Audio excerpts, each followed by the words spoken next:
ये गाय इतनी गरीब थी कि मुन्ना का पेट भरने के लिए बहुत मुसीबतों का सामना करना पड़ता था। गाय अपना दूध पूरे गांव को पिलाती थी, लेकिन फिर भी कोई उसकी मदद नहीं करता था। गाय मुन्ना का पेट भरने के लिए गांव से दूर शहर में खाने की तलाश में जा रही थी।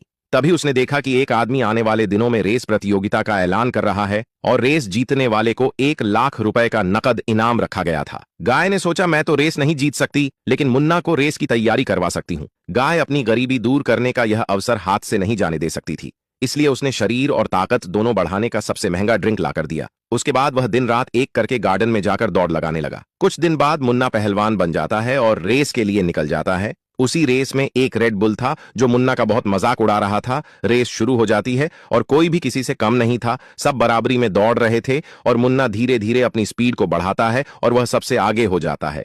मुन्ना शुरुआत में ही हवा को चीरते हुए तेजी से आगे निकल जाता है। रेड बुल का बच्चा मुन्ना को जीतता हुआ देखकर सोची समझी चाल के तहत तैयार हो जाता है। उसके बाद वह सरसों से भरे झोले को शॉर्टकट रास्ते से लेकर चला जाता है और जिस रोड से रेस गुजरने वाली होती है उसी रास्ते पर वह सरसों फैलाकर चला जाता है। मुन्ना सरसों के ऊपर भी तेजी से दौड़ते हुए आ रहा था, तभी आखिर में फिसलकर गिर जाता है। अब रेड बुल आराम से उसे पीछे छोड़कर भागते हुए चला जाता है। उसकी साजिश काम कर जाती है और रेड बुल इस रेस का विनर बन जाता है। रेड बुल को जीतता देखकर लोग तालियां बजाने लगे, क्योंकि वो लोग पाकिस्तानी थे। तभी उसी भीड़ का एक आदमी स्टेज पर आया और बोला, जीत मुन्ना की ही है, क्योंकि मैंने सीसीटीवी में सब देख लिया है कि यह मुन्ना को हराने की साजिश की गई है, इसलिए यह अवार्ड और पैसा मुन्ना को दे दिया जाता है, क्योंकि वही इसका असली हकदार है। अगर आप लोग इंडियन हो तो मुन्ना के लिए लाइक करके कमेंट में आई लव मुन्ना लिखो।